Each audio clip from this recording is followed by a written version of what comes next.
Mrs. Thomas, Mr. Cavendish will see you now. Would you come this way, please?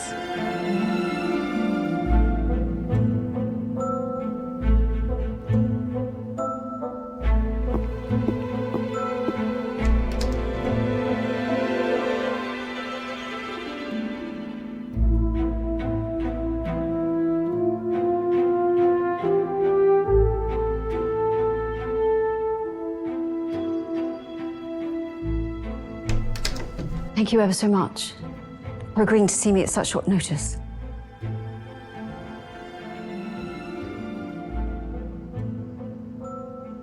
But when the body of an Australian national unexpectedly slumps to the floor of London's most well-to-do hotel, then naturally, it's our job to assist.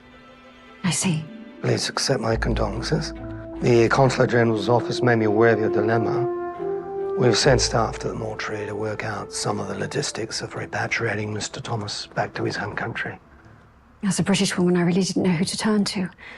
It was suggested I approach the embassy.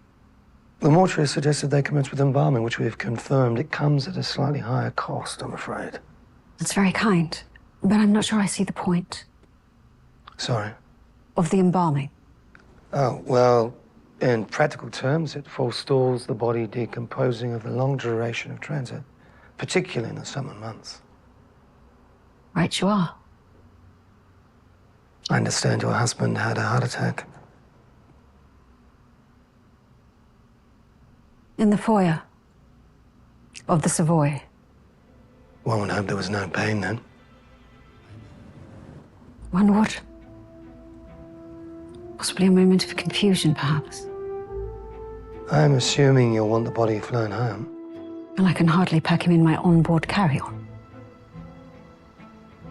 Mrs. Thomas, I appreciate this is very distressing for you. To whom shall we make contact within Australia for receipt of Mr. Thomas' remains?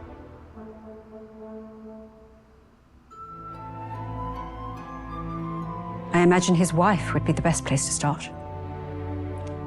David was a lawyer, Mr. Cavendish. What I understand, he did remarkably well for himself. I'm sure she'll have no issue mustering up the appropriate funds for freightage. Do you miss your home, Mr. Cavendish? Only during the winter months. To be honest, I had hoped for a warmer posting, somewhere with a little more open stretch of sky. Golly, does anyone even enjoy working here? What do you mean? I don't think I've clocked one smile since I walked through those front doors. Post-war London can be slightly miserable to the untrained eye. Can I pour you a whiskey? I wasn't all that fond of David, if truth be told. We'd met briefly in Singapore before it fell.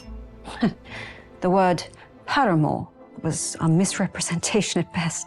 I guess we recognized we'd both lost people in the war.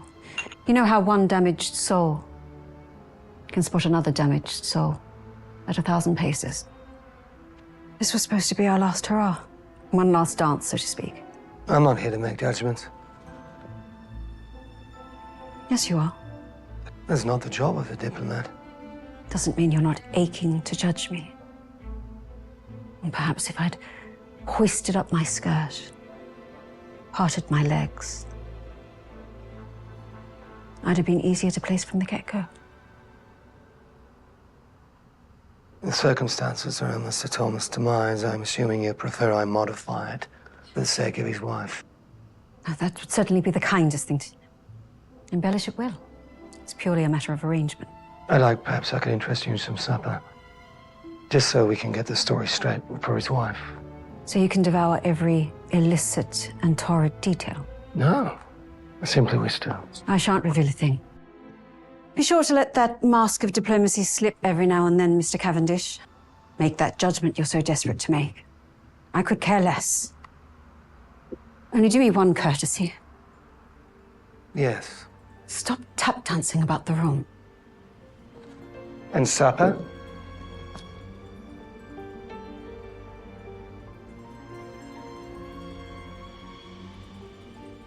You can pick me up at 7.